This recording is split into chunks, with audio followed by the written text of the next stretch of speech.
Hi friends, welcome back to our channel. ಸ್ನೇಹಿತರೆ, ನೀವು ನಿದ್ದೆ ಮಾಡೋಗ್ಲೂ ಕೂಡ ಹಣನ ಸಂಪಾದನೆ ಮಾಡ್ಬೇಕಾ? ಸೊ ನೀವು ಈ ಕೆಲಸನ ಮಾಡಿದ್ರೆ ಆರಾಮಾಗಿ ನೀವು ನಿದ್ದೆ ಮಾಡ್ತಾ ಇದ್ರು ಕೂಡ ಹಣನ ಸಂಪಾದನೆ ಮಾಡ್ಕೊಳ್ಬಹುದು. ಅದಕ್ಕೆ ಹಲವಾರು ರೀತಿಯ ದಾರಿಗಳಿದ್ದಾವೆ. ಅದರಲ್ಲಿ ನಾನು ಕೆಲವೊಂದಿಷ್ಟು 5 ಪಾಯಿಂಟ್ಸ್ ಅನ್ನ ನಾನು ನಿಮ್ ಮುಂದೆ ಹೇಳ್ತೇನೆ. ಇದಕ್ಕೆ ಯಾವುದೇ ರೀತಿಯ ಇನ್ವೆಸ್ಟ್ಮೆಂಟ್ ಇಲ್ಲ, ಜೀರೋ ಇನ್ವೆಸ್ಟ್ಮೆಂಟ್ ಇಂದ ಕೂಡ ನೀವು ಈ ಒಂದು ಬಿಸ್ನೆಸ್ ಅನ್ನ ಮಾಡಿದ್ರೆ ನೀವು ಕೂಡ ಮಲಗಿದ್ರು ಕೂಡ ಹಣನ ಸಂಪಾದನೆ ಮಾಡ್ಕೊಂಡು ಹೋಗ್ಬೋದಾಗಿದೆ. ಸೊ ಆ ತರ ಒಂದು ಕೆಲಸಗಳು ಸಿಂಪಲ್ ಆಗಿರ್ತವೆ, ಏನು ನೀವು ಕಷ್ಟ ಪಡುವಂತಿಲ್ಲ. ಜಸ್ಟ್ 1 or 2 ಟೈಮ್ಸ್ ನೀವು ಕೆಲಸನ ಮಾಡಿದ್ರೆ ಸಾಕು. ಈ ಒಂದು ಕೆಲಸನ ಮಾಡ್ಕೊಂಡು ಹೋದ್ರೆ ನೀವು ಯಾವ ಬೇಕಾದ್ರೂ ಬೆಳಿಗ್ಗೆ ಸಾಯಂಕಾಲ ನೈಟ್ ಯಾವ ಬೇಕಾದ್ರೂ ಅರ್ನಿಂಗು ನಿಮ್ಗೆ ಆಟೋಮೆಟಿಕ್ ಆಗಿ ಬರ್ತಾ ಇರ್ತದೆ. ಸೊ ಅಂತ ಬಿಸ್ನೆಸ್ ಅಲ್ಲಿ ಮೊದಲನೇದಾಗಿ ಅಫಿಲಿಯೇಟ್ ಮಾರ್ಕೆಟಿಂಗ್ ಅನ್ನ ಮಾಡ್ತಕ್ಕಂಥದ್ದು. ಹೌದು ಸ್ನೇಹಿತರೆ, ಇದರಲ್ಲಿ ಯಾವುದೇ ರೀತಿಯ ಇನ್ವೆಸ್ಟ್ಮೆಂಟೇ ಇಲ್ಲ, ಜೀರೋ ಇನ್ವೆಸ್ಟ್ಮೆಂಟ್. 1 ರೂಪಾಯಿನೂ ನೀವು ಹಾಕೋಂಗಿಲ್ಲ. ಜಸ್ಟ್ ನೀವು ಅಫಿಲಿಯೇಟ್ ಮಾರ್ಕೆಟಿಂಗ್ ಅನ್ನ ಮಾಡ್ತಕ್ಕಂಥದ್ದು. ಅಂದ್ರೆ ಯಾರ್ದೋ ಒಂದು ಪ್ರಾಡಕ್ಟ್ ಇರುತ್ತದೆ, ಆ ಪ್ರಾಡಕ್ಟ್ ನ ಲಿಂಕ್ ಅನ್ನು ತೆಗೆದುಕೊಂಡು ನಿಮ್ಮ ಒಂದು ವಾಟ್ಸಪ್, ಫೇಸ್ಬುಕ್, ಯೂಟ್ಯೂಬ್, ಇನ್ಸ್ಟಾಗ್ರಾಮ್ ಈ ತರ ಒಂದು ಸೋಷಿಯಲ್ ಮೀಡಿಯಾದಲ್ಲಿ ನಿಮ್ಮ ಒಂದು ಅಕೌಂಟ್ ಅಲ್ಲಿ ಅವರ ಒಂದು ಲಿಂಕ್ ಅನ್ನ ನೀವು ಜಸ್ಟ್ ಪೇಸ್ಟ್ ಮಾಡಿದ್ರೆ ಸಾಕು. ನಿಮ್ಮ ಒಂದು ಅಕೌಂಟ್ ಅನ್ನ ವ್ಯೂಸ್ ಮಾಡ್ತಾರಲ್ಲ, ಸೊ ಅವರು ಯಾರಾದ್ರೂ ಒಬ್ರು ಅದರ ಮೇಲೆ ಲಿಂಕ್ ಮೇಲೆ ಕ್ಲಿಕ್ ಮಾಡಿ ಪರ್ಚೇಸ್ ಅನ್ನ ಮಾಡಿದ್ರೆ ಆ ಒಂದು ಪ್ರಾಡಕ್ಟ್ ಅನ್ನ ನಿಮ್ಗೆ ಇಷ್ಟು ಕಮಿಷನ್ ಅಂತ ಕೊಡ್ತಾರ. ಸೊ ಆ ಕಮಿಷನ್ ಯಾವ ಬೇಕಾದ್ರೂ ಬರ್ಬೋದು, ಬೆಳಿಗ್ಗೆ ರಾತ್ರಿ ಸಾಯಂಕಾಲ ಯಾವ ಬೇಕಾದ್ರೂ ಬರ್ಬೋದು. ಸೊ ನೀವು ನಿದ್ದೆ ಮಾಡ್ತಾ ಇದ್ರು ಕೂಡ ನಿಮ್ಗೆ ಹಣ ಬರುತ್ತದೆ. ಸೊ ಆ ತರ ಒಂದು ಅಫಿಲಿಯೇಟ್ ಮಾರ್ಕೆಟಿಂಗ್ ಅನ್ನ ಮಾಡ್ತಕ್ಕಂಥದ್ದು. ಇನ್ನು ಎರಡನೇದಾಗಿ ನೋಡೋದಾದ್ರೆ ಆನ್ಲೈನ್ ಕೋರ್ಸ್ ಅನ್ನ ಮಾಡ್ತಕ್ಕಂಥದ್ದು. ಹೌದು ಸ್ನೇಹಿತರೆ, ನೀವು ಜಸ್ಟ್ ಟ್ಯುಟೋರಿಯಲ್ಸ್ ಅನ್ನ ಮಾಡ್ತಕ್ಕಂಥದ್ದು. ಅಂದ್ರೆ ಇವಾಗ ಯೂಟ್ಯೂಬ್, ಇನ್ಸ್ಟಾಗ್ರಾಮು, ಫೇಸ್ಬುಕ್, ವಾಟ್ಸಪ್ ನಿಮ್ಗೆಲ್ಲ ಗೊತ್ತೇ ಇದೆ. ಇದರಲ್ಲಿ ನೀವು ನಿಮ್ಗೆ ಯಾವ್ದಾದ್ರು ಒಂದು ವಿಷಯದ ಬಗ್ಗೆ ಚೆನ್ನಾಗಿ ನಾಲೆಡ್ಜ್ ಇದೆ ಅಂತ ತಿಳ್ಕೊಂಡ್ರೆ ಅದ್ರ ಬಗ್ಗೆ ನೀವು ಎಕ್ಸ್ಪ್ಲೇನ್ ಅನ್ನ ಮಾಡತಕ್ಕಂಥದ್ದು, ಅದ್ರ ಬಗ್ಗೆ ಕೋರ್ಸ್ ಅನ್ನ ಮಾಡ್ತಕ್ಕಂಥದ್ದು. ಆ ಕೋರ್ಸ್ ಅನ್ನ ನೀವು ವಿಡಿಯೋಸ್ ಅನ್ನ ಮಾಡ್ಕೊಂಡು ನಿಮ್ಮ ಒಂದು ಯೂಟ್ಯೂಬ್ ಅಲ್ಲಿ, ಫೇಸ್ಬುಕ್ ಅಲ್ಲಿ ಅಥವಾ ಇನ್ಸ್ಟಾಗ್ರಾಮ್ ಅಲ್ಲಿ, ನಿಮ್ಮ ಒಂದು ವಾಟ್ಸಪ್ ಅಲ್ಲಿ ನೀವು ಅದನ್ನ ಅಪ್ಲೋಡ್ ಮಾಡ್ತಿದ್ದಾರೆ. ಯಾರಾದ್ರೂ ಅದನ್ನ ಆನ್ಲೈನ್ ಅಲ್ಲಿ ಕೋರ್ಸ್ ಅನ್ನ ನಿಮ್ಗೆ ಜಾಯಿನ್ ಆಗಿ ನಿಮ್ಗೆ ಹಣನ ಕೊಡ್ತಾರೆ.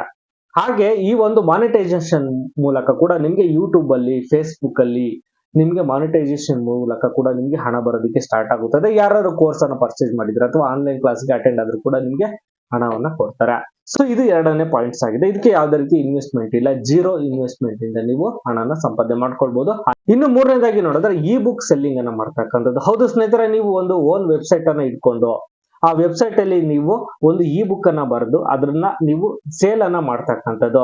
ಯಾರಾದ್ರೂ ಅದನ್ನ ಪರ್ಚೇಸ್ ಮಾಡ್ತಾರೆ, ನಿಮ್ಮ ಒಂದು ವೆಬ್ಸೈಟ್ ಅಲ್ಲಿ ನೀವು ಈ ಬುಕ್ ಅನ್ನ ಹಾಕೊಂಡ್ರೆ ಅದನ್ನ ಯಾರಾದ್ರೂ ಪರ್ಚೇಸ್ ಮಾಡಿದಾಗ ನಿಮ್ಗೆ ಹಣ ಕೂಡ ಬರುತ್ತದೆ. ಅದು ಯಾವ ಬೇಕಾದ್ರೂ, ಯಾರು ಬೇಕಾದ್ರೂ, ಎಷ್ಟೊತ್ತ ಬೇಕಾದ್ರೂ ಪರ್ಚೇಸ್ ಮಾಡ್ಬೋದು. ನೀವು ನಿದ್ದೆ ಮಾಡ್ತಿದ್ರು ಪರವಾಗಿಲ್ಲ, ಹಣ ನಿಮ್ಗೆ ಬರುತ್ತದೆ. ಸೊ ಇದನ್ನ ಮಾಡಿದ್ರೆ ನಿಮ್ಗೆ ಜೀರೋ ಇನ್ವೆಸ್ಟ್ಮೆಂಟ್ ಇಂದಲೂ ಕೂಡ ನಿಮ್ಗೆ ಹಣ ಬರುತ್ತದೆ. ಇನ್ನು ನಾಲ್ಕನೇದಾಗಿ ನೋಡೋದಾದ್ರೆ ಸ್ಟಾಕ್ ಮಾರ್ಕೆಟಿಂಗ್ ಅನ್ನ ಮಾಡ್ತಕ್ಕಂಥದ್ದು. ಸ್ಟಾಕ್ ಮಾರ್ಕೆಟಿಂಗ್ ಅಂದ್ರೆ ಇದರಲ್ಲಿ ಸ್ವಲ್ಪ ಇನ್ವೆಸ್ಟ್ಮೆಂಟ್ ಬೇಕಾಗಿರುತ್ತದೆ. ಅಂದ್ರೆ ಒಂದು ಪ್ರಾಡಕ್ಟ್ ಚೆನ್ನಾಗಿ ಗ್ರೋತ್ ಆಗ್ತಾ ಇದೆ, ಇವತ್ತಿನ ಪ್ರಾಡಕ್ಟ್ ನಾಳೆ ಜಾಸ್ತಿ ಆಗ್ತಾ ಇದೆ ಅಂದ್ರೆ ಸೊ ಅಂತಹ ಒಂದು ಪ್ರಾಡಕ್ಟ್ ಮೇಲೆ ನೀವು ಇನ್ವೆಸ್ಟ್ ಅನ್ನ ಮಾಡ್ತಕ್ಕಂಥದ್ದು. ಇನ್ವೆಸ್ಟ್ಮೆಂಟ್ ಮಾಡಿದ್ರೆ ಅದರ ಪ್ರೈಸ್ ಏನಾದ್ರು ಡಬಲ್ ಆಯ್ತು ಅಂದ್ರೆ ನಿಮ್ಗೆ ಡಬಲ್ ಅಮೌಂಟ್ ಅನ್ನ ಕೊಡ್ತಾರೆ. ನೀವು ನೋಡಿರ್ಬೋದು, ಈ ದೊಡ್ಡ ದೊಡ್ಡ ಬಿಸ್ನೆಸ್ ಮಾಡೋರೆಲ್ಲ ಈ ಸ್ಟಾಕ್ ಮಾರ್ಕೆಟಿಂಗ್ ಅನ್ನೇ ಮಾಡ್ತಕ್ಕಂಥದ್ದು. ಸ್ಟಾಕ್ ಮಾರ್ಕೆಟಿಂಗ್ ಇಂದಲೇ ಅವರು ಜಾಸ್ತಿ ಬಿಸ್ನೆಸ್ ಅನ್ನ ಮಾಡ್ತಕ್ಕಂಥದ್ದಾಗಿರುತ್ತದೆ. ಸೊ ನೀವು ಕೂಡ ಅಂತಹ ಒಂದು ಬಿಸ್ನೆಸ್ ಅನ್ನ ಮಾಡಿ ನೀವು ಹಣನ ಗಳಿಸ್ಕೊಂಡು ಹೋಗ್ಬೋದಾಗಿದೆ. ಇನ್ನು ಐದನೇದಾಗಿ ನೋಡಿದ್ರೆ ನೆಟ್ವರ್ಕ್ ಮಾರ್ಕೆಟಿಂಗ್. ಹೌದು ಸ್ನೇಹಿತರೆ, ಇದನ್ನ ನೀವು ಸಿಂಪಲ್ ಆಗಿ ಮನೆಯಲ್ಲಿ ಇದು ಕೂಡ ಈ ಒಂದು ಕೆಲಸನ ಮಾಡ್ಕೊಂಡು ಹೋಗ್ಬೋದು. ಈ ನೆಟ್ವರ್ಕ್ ಮಾರ್ಕೆಟಿಂಗ್ ಗೆ ಜಸ್ಟ್ ನಿಮ್ಗೆ ಒಂದು ಎಕ್ಸಾಂಪಲ್ ಹೇಳ್ತೀನಿ, ನಿಮ್ಗೆ ಗೊತ್ತಿರುತ್ತದೆ. ಎಲ್ ಐ ಸಿ ಅಂದ್ರೆ ನಿಮ್ಗೆಲ್ಲರಿಗೂ ಗೊತ್ತಿರುತ್ತದೆ. ಜಸ್ಟ್ ಒಂದು ಕಸ್ಟಮರ್ ನ ನೀವು ಆ LIC ಗೆ ಜಾಯಿನ್ ಮಾಡಿಸಿದ್ರೆ ನಿಮ್ಗೆ ಇಷ್ಟು ಕಮಿಷನ್ ಅಂತ ಕೊಡ್ತಾರೆ. ಆ ಒಂದು ಕಸ್ಟಮರು ಪ್ರತಿ ಒಂದು ಸಾರಿ ನಿಮ್ಗೆ LIC ಗೆ ಅಮೌಂಟ್ ಅನ್ನ ಕಟ್ಟಿದಾಗ ನಿಮ್ಗೆ ಇಷ್ಟು ಅಂತ ಪರ್ಸೆಂಟೇಜ್ ಹಣನ ಕೊಡ್ತಾರೆ. ಅದೇ ತರ ಸುಮಾರು ಜನನ ನೀವು LIC ಗೆ ಅಕೌಂಟ್ ಅನ್ನ ಮಾಡಿಸಿ ಜಾಯ್ನಿಂಗ್ ಅನ್ನ ಮಾಡಿಸಿದ್ರೆ ನಿಮ್ಗೆ ಪ್ರತಿ ತಿಂಗಳು ಇಷ್ಟು ಅಮೌಂಟ್ ಅಂತ ಬರ್ತಾ ಹೋಗ್ತಾ ಇರ್ತದೆ. ಸೊ ಅದರಲ್ಲಿ ಟಾರ್ಗೆಟ್ ಕೂಡ ಕೊಡ್ತಾರೆ. ಟಾರ್ಗೆಟ್ ರೀಚ್ ಮಾಡಿದ್ರೆ ನಿಮ್ಗೆ ಹೆಚ್ಚಿನದಾಗಿ ಇನ್ಸೆಂಟಿವ್ ಕೂಡ ಕೊಡ್ತಾರೆ. ಆರಾಮಾಗಿ ಮಾಡ್ಕೊಂಡು ಹೋಗ್ಬೋದು ನೆಟ್ವರ್ಕಿಂಗ್ ಮಾರ್ಕೆಟಿಂಗ್ ಅಲ್ಲಿ ಕೂಡ. ಸ್ನೇಹಿತರೆ, ಇದೇ ತರ ಹಲವಾರು ರೀತಿಯ ಪಾಯಿಂಟ್ಸ್ ಗಳು ತುಂಬಾ ಇದಾವೆ. ಅದರಲ್ಲಿ ನೀವು ಯಾವ್ದು ಬೇಕಾದ್ರೂ ಮಾಡ್ಬೋದು. ಇನ್ನೊಂದು ನಿಮ್ಮ ಮೈಂಡ್ ಅಲ್ಲಿ ಏನೋ ಅನ್ಕೋತೀರಾ ಅಂದ್ರೆ ಇದೆಲ್ಲ ನನ್ನ ಕೈಲಿ ಸಾಧ್ಯನಾ, ನನ್ನ ಕೈಲಿ ಆಗಲ್ಲ ಇದೆಲ್ಲ ಅಂತ ನೀವು ಅನ್ಕೋಬಹುದು. ಫಸ್ಟ್ ನಿಮ್ಮನ್ನ ನೀವು ನಂಬಿಕೆ ಇಡಿ, ಪ್ರತಿ ಒಂದು ಕೂಡ ಪಾಸಿಬಲ್ ಇದೆ. First believe your self. ನಿಮ್ಮನ್ನ ನೀವು ಗೌರವಿಸಿ, ನಿಮ್ಮನ್ನ ನೀವು ನಂಬಿ, ಎಲ್ಲವೂ ಸಾಧ್ಯ. ಓಕೆ ಸ್ನೇಹಿತರೆ, ನಿಮ್ಗೆ ಇನ್ನ ಹೆಚ್ಚಿನದಾಗಿ ಮಾಹಿತಿ ಬೇಕಂದ್ರೆ ನೀವು ಕಮೆಂಟ್ ಮೂಲಕ ನಮ್ಗೆ ತಿಳಿಸಿ, ನಾವು ಅದ್ರ ಬಗ್ಗೆ ಹೆಚ್ಚಿನದಾಗಿ ವಿಡಿಯೋಸ್ ಅನ್ನ ಮಾಡಿ ಅಪ್ಲೋಡ್ ಅನ್ನ ಮಾಡ್ತೇವೆ. ಈ ವಿಡಿಯೋ ನಿಮ್ಗೆ ನಾನು ಇಷ್ಟವಾಗಿದ್ರೆ ಲೈಕ್ ಮಾಡಿ, ಶೇರ್ ಮಾಡಿ, ಸಬ್ಸ್ಕ್ರೈಬ್ ಮಾಡ್ಕೊಳ್ಳಿ. Thanks for watching.